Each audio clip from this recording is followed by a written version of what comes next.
자, 이제 2장 보시면은 곡류, 전분, 밀가루라고 해서 이제 본격적으로 들어가요. 그래서 보시면 곡류의 경우에는 종류에 따라서 다르긴 하지만은 맨 바깥쪽을 둘러싸고 있는 것을 우리가 이제 왕겨라고 하잖아요. 그래서 왕겨를 벗겨내 버리고 나서 보게 되면은 안쪽에 이렇게 이제 맨 바깥쪽에 있는 것을 우리가 겨층이라고 해요. 그 다음에 여기 안에 배유라고 하는 거고요. 쌀룬에 해당이 되는 것을 우리가 배아라고 하게 돼요. 그래서 이 겨층에 해당이 되는 것은 다시 보게 되면은 배유하고 가장 맞닿아 있는 층을 우리가 호분층이라고 해요.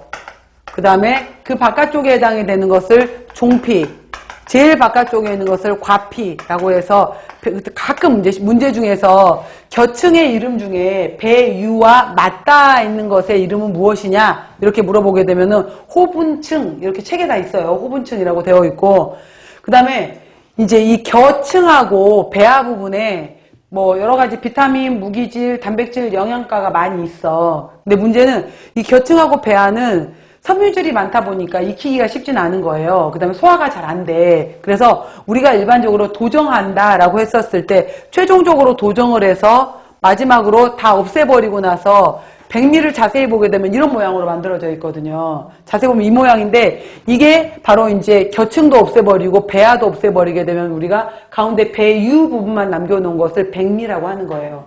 그랬을 때 그러면은 이 겨층에 해당이 되는 것을 대략 5에서 6% 정도가 차지를 하고 배아 부분에 해당이 되는 것을 2에서 3% 정도를 차지를 하게 돼요.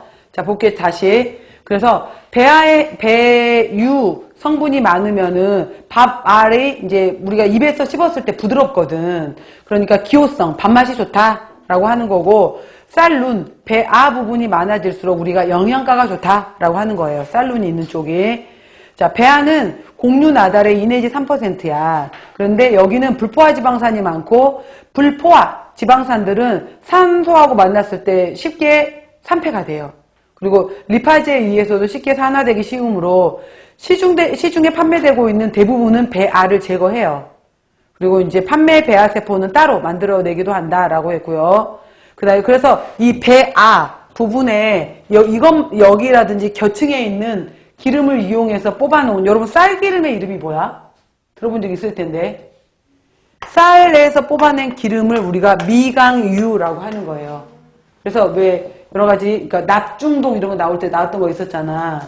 카드뮴 여러 가지 할 때 그래서 미강유라는 것이 있고요. 쌀기름에 해당이 되는 거.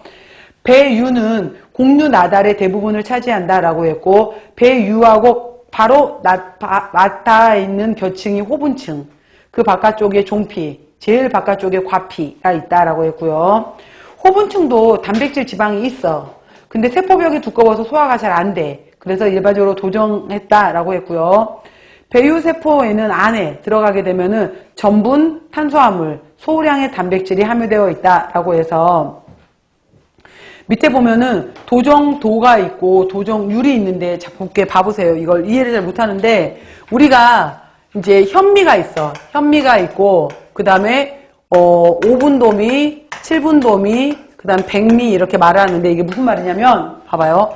현미는 여기 해당이 되는 전체를 100으로 봤었을 때 이 겨층 이거 그 다음 배아 이걸 다 갖고 있는 것을 현미라 그래요. 겉껍질만 벗긴 거. 왕겨만 벗긴 것을 현미라고 한다면은 그래서 도정도라고 했었을 때 현미는 하나도 안 벗긴 거야. 하나도 껍질을 손은 안 댄 거예요. 그랬을 때 우리가 겨층 가운데를 5.5%, 배아의 가운데를 2에서 3%를 2.5% 했었을 때 얘가 전체가 8%잖아. 자, 얘를 봐봐. 이해를 해봐. 그러면은 5분돔이라는 뜻은 뭐냐면은 벗겨야 될 대상이 없애버려야 될 대상을 겨층하고 배아 부분으로 봤다면은 나는 그것 중에서 50%를 없애버리겠다. 이게 5분돔이야. 나는 70%만큼을 없애버리겠다. 이게 7분돔이야. 나는 100% 다 없애버리겠다라는 것이 백미야. 그러면은 현미는 벗기